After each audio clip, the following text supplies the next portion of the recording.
gitu ya. Jadi yang pertama sebetulnya sebelum kita bicara tentang budaya positif dan sebagainya, kita bicara tentang kebutuhan dasar manusia. Di situ ada 5 kebutuhan dasar manusia. Kalau kita ada di grafisnya ini, kita di tengah-tengah itu adalah kebutuhan bertahan hidup. Gitu. Menurut teorinya ini adalah sebuah kebutuhan dasar yang paling mendasar, gitu ya, yaitu kebutuhan yang bersifat fisiologis, bertahan hidup, makan, minum, kesehatan, gitu ya. Termasuk di sini adalah proses reproduksi. Jadi manusia di sini perlu untuk memastikan bahwa kebutuhan dasarnya terpenuhi, gitu ya. Termasuk kita tadi ya sudah sarapan, sudah makan siang, gitu ya. Itu bagian dari kebutuhan dasar kita supaya kita sehat, gitu ya. Bayangkan kalau kita nggak makan, gitu ya. Bukan karena puasa, tapi karena nggak makan, itu pasti orang akan lapar, dan biasanya kalau lapar itu bisa macam-macam, gitu ya.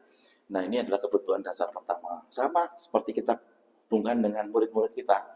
Kalau kebutuhan dasarnya ini belum terpenuhi, itu pasti juga akan ada hal yang lain, gitu ya. Kebutuhan dasar fisiknya dan sebagainya. Kesehatan kita juga gitu. Kalau kita nggak sehat, pasti kita juga nggak enak ya. Aktivitas kita menjadi terganggu, kemudian kita jadi gampang pusing dan sebagainya, gitu ya. Ini juga yang pertama. Oke, kita masuk yang kedua, kebutuhan dasar manusia, yaitu kebutuhan untuk diterima atau kebutuhan kasih sayang, gitu ya. Kebutuhan akan hubungan, baik itu hubungan pribadi maupun hubungan sosial, untuk memberi dan menerima dan menjadi bagian dari satu kelompok. Kita juga ya, pasti teman-teman ini punya mungkin teman-teman yang suka minat yang sama, gitu ya. Mungkin ada yang suka jalan-jalan, ada yang suka apalagi makan mungkin. Ada suka apa nih? Sini. Saya suka masak. Nah, suka masak. Pasti ada teman-teman yang sama ya. Suka apa aja? Suka makan, Pak. Suka makan ya, Pak. Kita senang ya. Kita pas nih ya, kulineran. Traveling, jalan-jalan. Wah, seru juga ini. Nah, sebetulnya juga bagian untuk bisa saling berkomunikasi secara sosial. Orang manusia ini kan makhluk yang pribadi dan makhluk sosial, gitu ya. Tidak bisa kita hidup sendiri, gitu ya. Kita butuh sosial juga, dan pastinya semakin hari kita juga akan selektif untuk memilih komunitas kita. Oke. Yang ketiga adalah kebutuhan pengakuan atas kemampuan, atau kita sebut dengan kebutuhan penguasaan, gitu ya. Kebutuhan untuk dianggap berharga, membuat perbedaan, pencapaian, kompeten, diakui, gitu ya, dihormati, dan keinginan untuk meninggalkan pengaruh, gitu ya. Pasti juga sama ya, kalau makanya tadi ketika kita memilih teman yang satu komunitas, biasanya kita butuh ini ya, ada kompetensi yang diakui. Wah, saya ini pintar masak nih, wah masakannya enak-enak gitu ya. Itu butuh bagian itu. Pernah ada pengalaman nggak sih butuh pengakuan ini, teman-teman, selama ini? Pernah sih, Pak. Kayak di kelas itu pernah sih, Pak. Kalau pengakuan tuh kayak misalkan kemampuan dalam berbahasa Inggris itu kan perlu untuk diakui kayak gitu. Seperti sampai ada tes-tesnya kayak gitu sebagainya. Dan mungkin kalau di kehidupan sosial mungkin ya kayak kepintaran kita dalam berbicara, dalam berkomunikasi dengan orang-orang kayak gitu sih, Pak. Itu juga sebenarnya butuh untuk diakui. Untuk kita diakui ya. Iya. Pasti. Mungkin juga ini termasuk teman-teman atau anak-anak gitu ya, yang biasanya sering ikut lomba nih. Nah, biasanya juga perlu untuk bisa diakui. Saya pinter bahasa Inggris, pinter debat gitu ya, atau pinter gambar, pinter nyanyi bahkan ya. Ini juga bagian dari kebutuhan manusia. Nah, yang keempat, yaitu kebutuhan akan pilihan, atau kita sebut dengan kebutuhan kebebasan, yaitu kebutuhan untuk kemandirian, otonomi, memiliki pilihan, dan mampu mengendalikan arah hidup seseorang gitu ya. Jadi ini juga penting sekali. Kadang-kadang juga kalau kita lihat di kelas ya, pengalaman saya dulu ketika di sekolah tuh kelasnya bangkunya fix, nggak bisa diapa-apain gitu ya. Kemudian kita nggak bisa bebas ya gitu ya, nggak bisa bebas bergerak, nggak bisa bebas. Ini bahkan saya nggak tahu, mungkin pengalaman pernah teman-teman di kelas tuh kalau ngobrol tuh rasanya salah gitu ya, rame gitu ya. Padahal sebetulnya kita ngobrol tentang pelajarannya gitu ya. Ada yang punya pengalaman nggak teman-teman? Iya, bahkan mungkin saya bahkan kelahiran yang 2002 dulu juga ketika ada pembelajaran di kelas itu sampai ada jika teman ada yang berdiri dari bangkunya meskipun tidak ada guru, entah itu mau diskusi atau apa atau berbicara itu harus akan ada salah satu siswa yang mencatat namanya untuk disetorkan, sehingga kita menganggap bahwasanya ketika kita bergerak dari tempat kita itu adalah sebuah dosa besar di Salah kelas gitu ya. gitu. Waduh, dosa besar ya. Dosa besar enggak. Jadi sebetulnya kita juga harus tahu bahwa anak-anak juga butuh kebebasan, butuh kayak mungkin ada yang perlu duduk dulu, ada yang perlu berdiri dulu, atau ada yang perlu lari-lari dulu ya. Ini satu kebutuhan juga. Makanya kita tidak heran bahwa kalau ini kebutuhan tidak terpenuhi, kita lihat anaknya bisa cranky, bisa tantrum, bisa cemas dan macam-macam gitu ya. Oke, yang kelima, kebutuhan dasar yang terakhir yaitu kebutuhan untuk merasa senang atau sebuah kesenangan ya. Sama tadi ya, kebutuhan untuk mencari kesenangan, bermain, tertawa juga gitu ya. Kita juga butuh traveling, kita butuh masak, kita butuh makan-makan gitu ya. Ini adalah bagian kita untuk mengekspresikan dari kebutuhan dasar manusia yang kelima yaitu kesenangan gitu ya. Saya juga sih, saya suka traveling juga dan makan-makan. Wah, ini sebuah kombinasi. Jadi kalau kita jalan-jalan ke suatu kota, biasanya dicari kuliner ya, gitu ya. Aku nggak tahu teman-teman ada yang lain nggak yang dicari. Kalau masak gimana masak? Kalau ini apa biasanya? Ya untuk masak mungkin pada awalnya itu lebih dari awalnya sekedar kebutuhan saja sih Bapak. Tapi itu semakin hari karena saya sering juga post di sosial media kayak makanan saya sehari-hari. Itu terus akhirnya kayak teman-teman banyak yang kayak wah ini suka akhirnya itu kayak jadi dorongan saya juga untuk ketika saya masak, terus akhirnya saya juga mendapatkan kesenangan itu. Oke, ada kesenangan untuk memasak ya. Apa-apa sih didapatkan dari memasak ini? Itu traveling ya. Saya kan suka traveling, tapi saya juga suka koleksi dan baca buku. Jadi Koleksi, saya, oke. iya, jadi kebetulan traveling saya tuh lebih seringnya ke luar negara. Jadi saya suka tuh kalau misalkan negara ini ke toko bukunya. Nanti saya akan mencari buku yang bahasa lokal. Nanti saya beli entah satu atau dua kayak walaupun kayak misal waktu saya ke Cina bulan Juni kemarin, kan saya nggak bisa membaca tulisan Cinanya tuh, nggak apa-apa dibeli aja. Walaupun nggak bisa baca, cuman buat koleksi aja gitu. Buat koleksi ya, seru-serunya gitu ya. Apa biasanya bukunya apa? Buku tentang apa? Mostly tentang novel sih Pak. Novel. Iya. Oke, seru ya. Novel ada kesenangan yang dimunculkan di sana, ada bermain-main dan tertawa juga karena nggak mungkin kita sedih terus ya. Kadang-kadang kita perlu menyalurkan tadi entah itu hobi ataupun hanya sekedar sebuah kesenangan. Oke, jadi itu teman-teman ya, ada 5 hal yang menjadi kebutuhan dasar manusia yang perlu kita juga pahami sih. Kalau konteks kita sebagai guru kan juga sama ya. Ketika kita melihat murid kita bermasalah, kita nggak langsung mikir ini kenapa ini masalah. Kita selalu akan mencari apa kebutuhan yang dia belum penuhi gitu ya. Nah, oke, kita diskusi nih ya. Sekarang kalau dari 5 hal tadi, ini contoh nih. Ada situasi namanya Bu Ambar, ya, wali kelas kedua di sebuah sekolah menghadapi bingung nih menghadapi ulah satu muridnya namanya Doni. Apa yang dilakukan oleh Doni? Dia seringkali meminta bekal makan siang temennya. Jadi ngerebut gitu ya.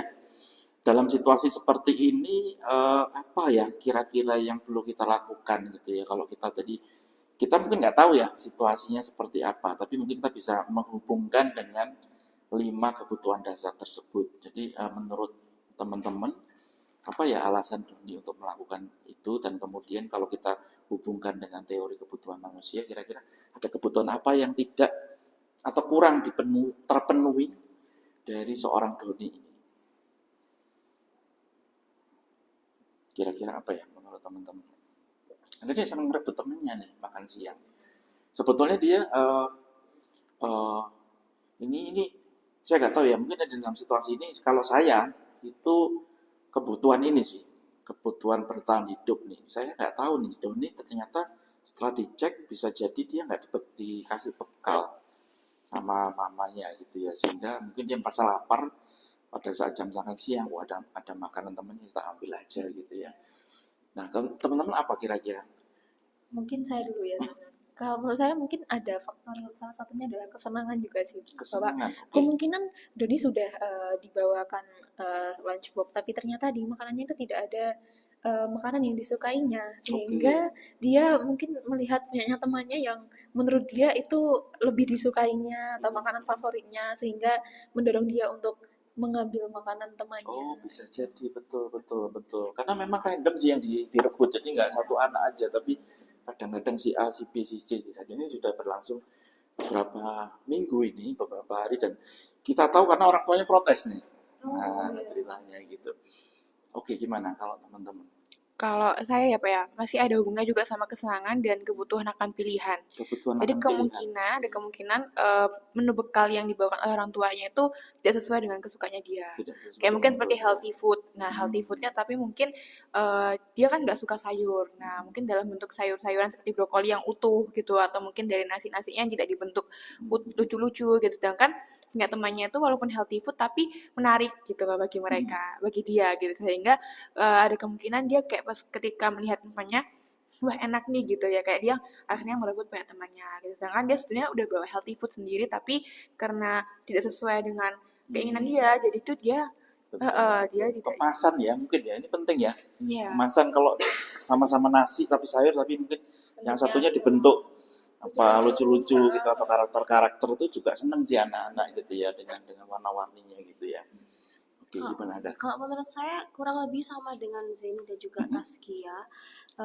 Kayak misal sebetulnya Doni ini udah dibawakan bekal, cuman memang anaknya kurang tertarik atau memang dasarnya anaknya yang makannya tuh pemilih.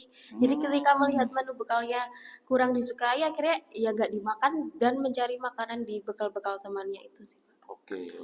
Mencari Bisa juga, iya. menarik juga ya. Wah, temennya pas dia suka rawon, ternyata mamanya cuman bawain tadi apa namanya nugget gitu ya. Apalagi nasinya cuma dikepal gitu aja gitu. Benar temennya kok bentuknya karakter-karakter gitu ya. Oke, ini kemarin juga sempat ada yang ngobrol bahwa bisa juga ada kebutuhan yang kasih sayang tidak ini. Jadi kayak cari perhatian aja sih, caper juga sih, karena tadi kalau dia pas nggak bawa nasi bisa jadi karena dia lapar gitu ya. Tapi pas bawa nasi juga bisa juga cuman caper aja gitu ya di rumah, berarti ada sesuatu yang tidak bisa didapatkan, sehingga kalau dia ngambil punya temennya kan temennya pasti entah itu nangis, jerit atau apapun ya, terus kemudian pasti akan didatangi oleh gurunya. Dia mendapat perhatian yang seharusnya tidak didapatkan di rumah gitu ya. Jadi memang kalau kita lihat teman-teman, ini cukup kompleks ya dalam menghadapi situasi problem, walaupun mungkin kita lihat problem tidak terlalu kompleks, tidak terlalu rumit gitu ya, masalah anak ngambil makan siang temennya atau kue temennya, tapi ketika kita hubungan dengan ini ternyata banyak hal juga yang terjadi, dan ini juga kita alami sih di sekolah juga ya. Ketika kita menghadapi problem apapun dengan siswa, kita selalu menghubungkan dengan ini, ada apa sih, karena kita yakin pasti ada kebutuhan-kebutuhan yang tidak terpenuhi dengan baik gitu ya, sehingga dia mencoba untuk memenuhinya dengan berbagai cara gitu ya.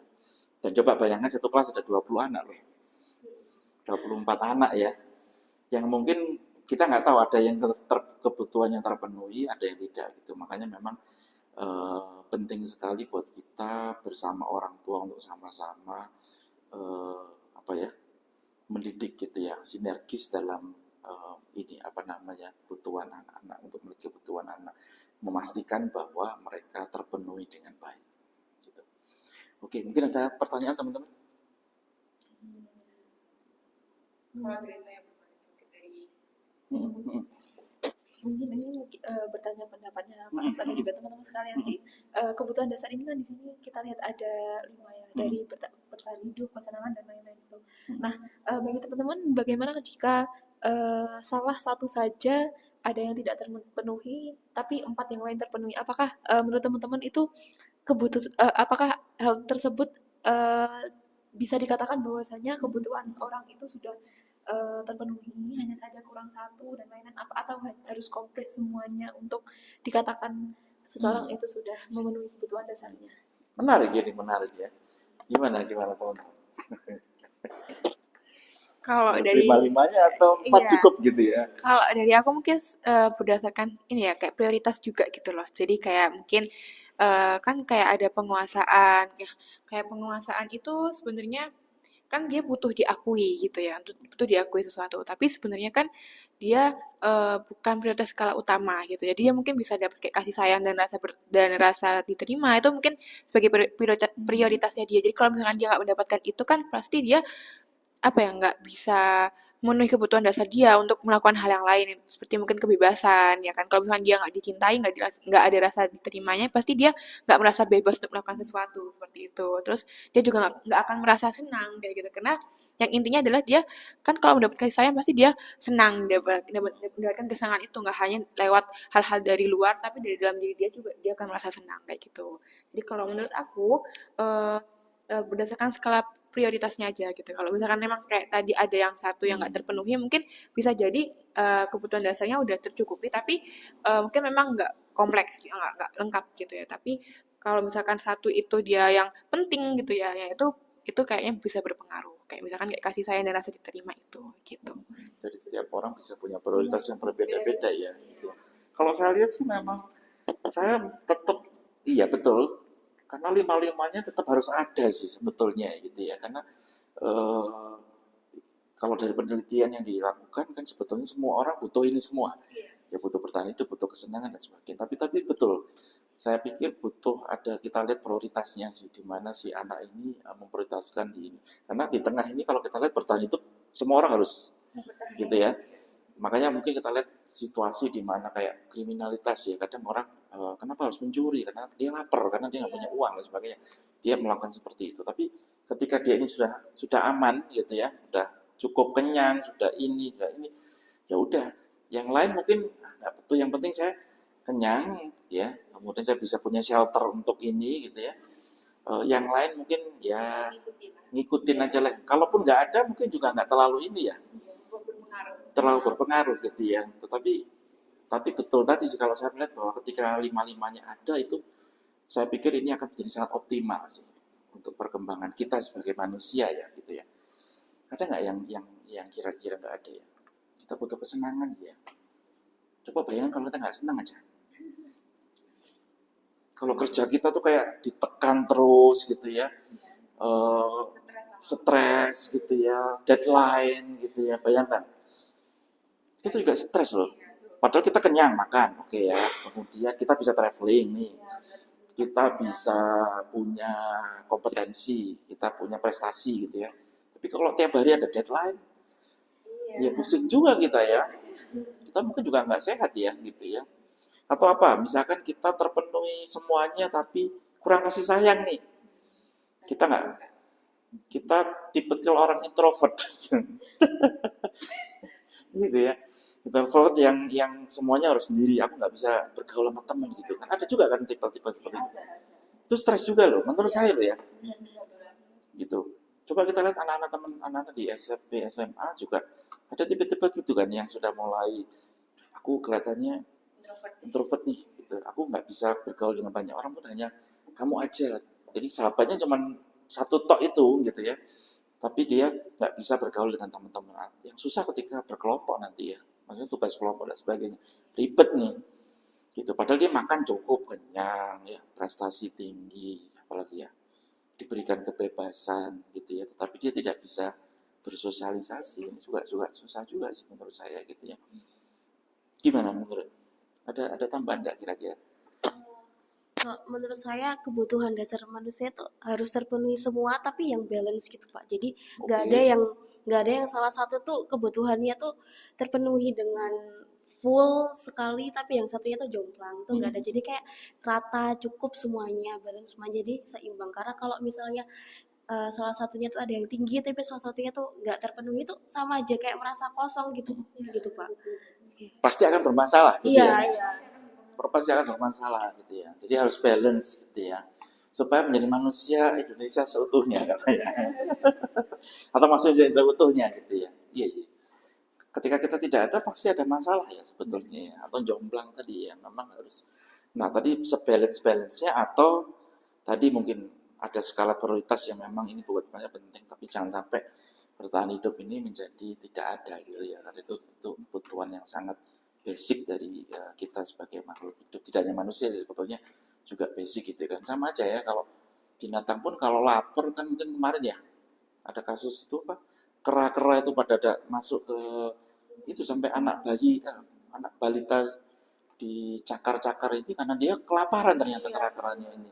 Di hutan ada makanan, akhirnya dia sampai harus turun ke desa terdekat pemukiman manusia gitu ya. Itu kebutuhan dasar sih sebetulnya. Nggak ada makanan ya saya harus nyari makan.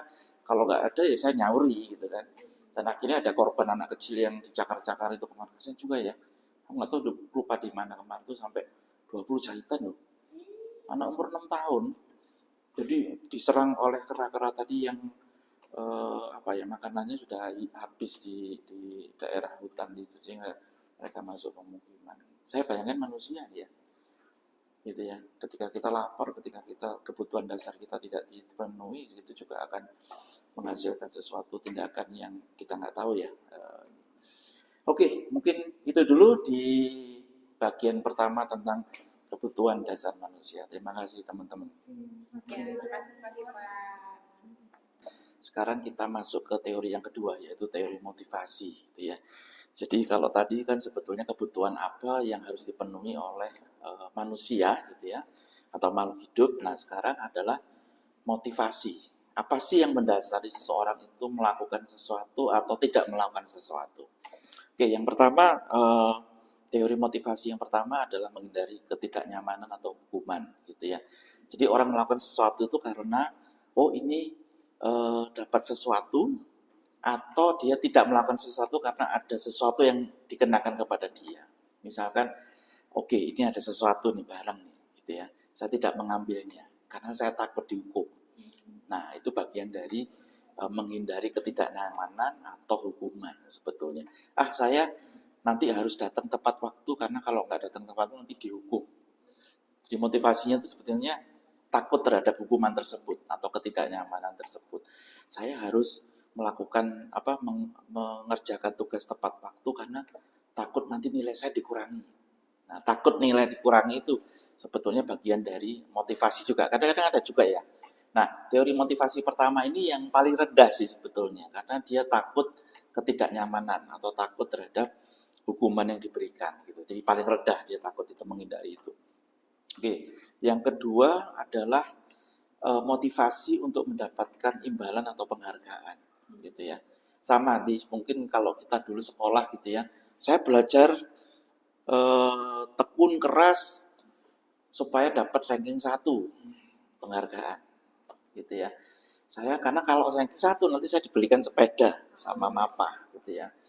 Karena kalau ranking 1 saya dapat hadiah jalan-jalan ke luar negeri misalnya. Itu jadi ada motivasi penghargaan gitu ya. Sama kalau tadi dimotivasi menghindari hukuman itu sifatnya eksternal. Jadi ada sesuatu di luar yang membatasi kita untuk melakukan sesuatu.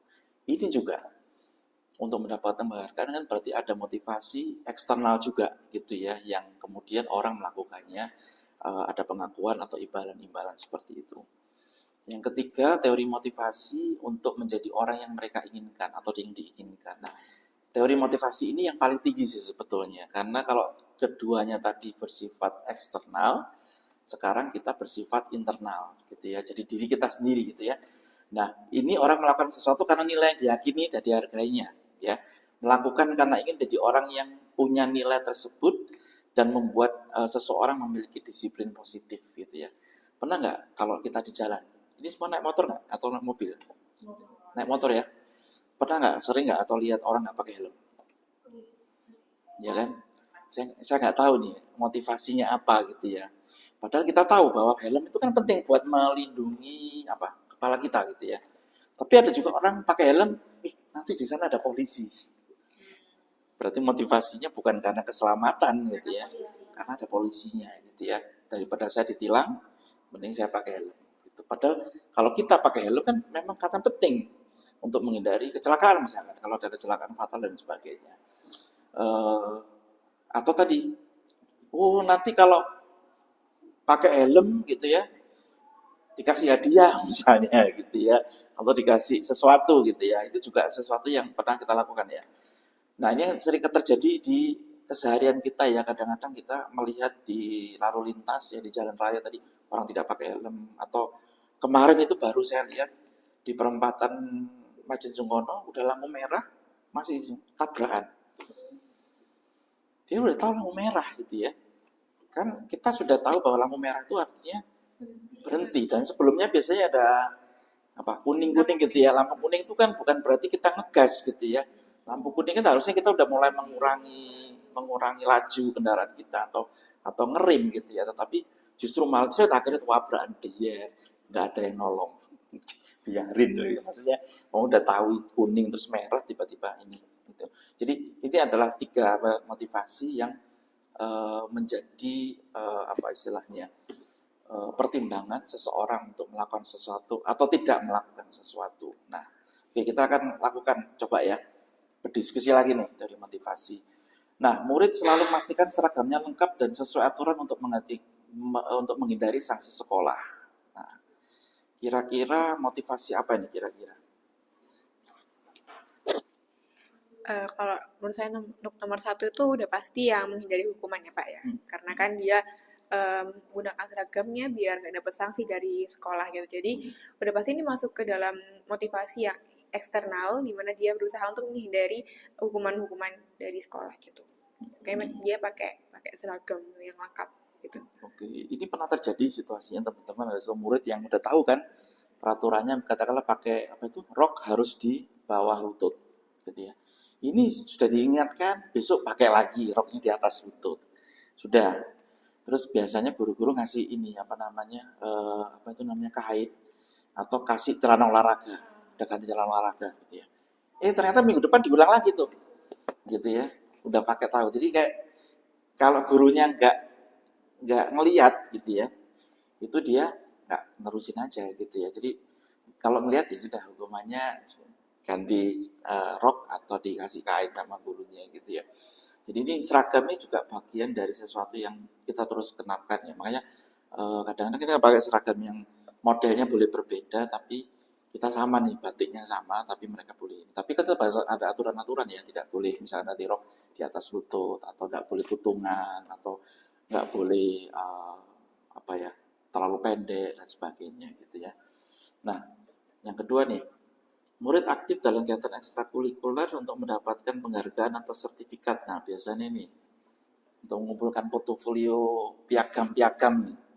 Karena ada program ini ya, untuk bisa masuk jalur prestasi katanya, Japres gitu ya. Gimana menurut teman-teman nih? Ini padahal ini menarik loh ini.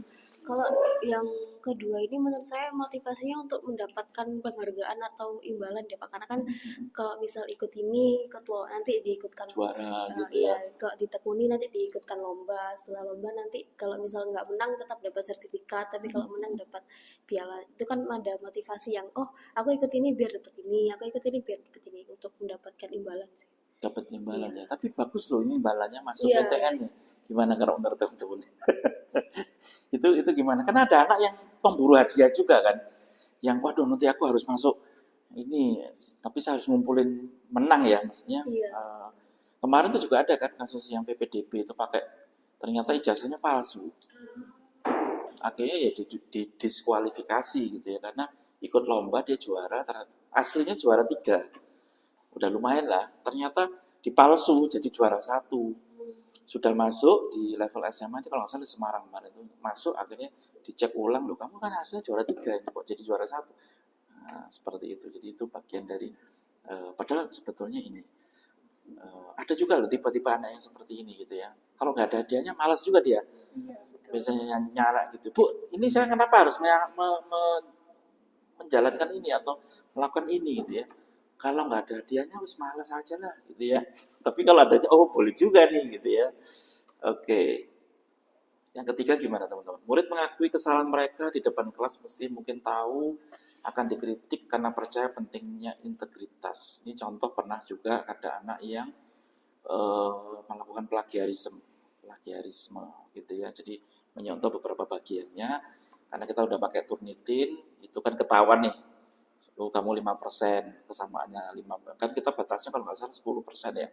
Ini di atas 10%, 15%. Kan berarti dia sebetulnya mencomot-comot punya orang tanpa memberikan ininya. Gimana kalau menurut teman-teman?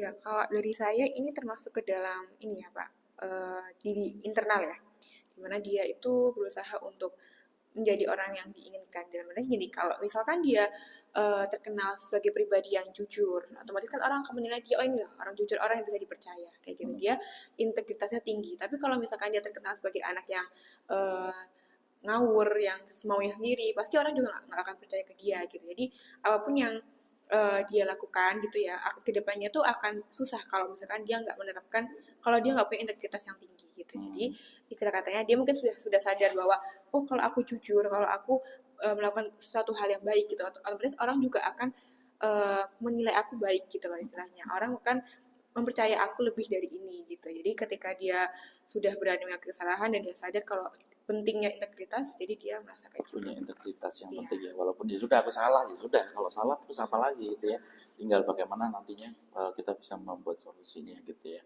Oke, jadi mungkin itu 3 hal yang contoh kasus ya yang juga pernah terjadi juga di murid-murid kita gitu ya.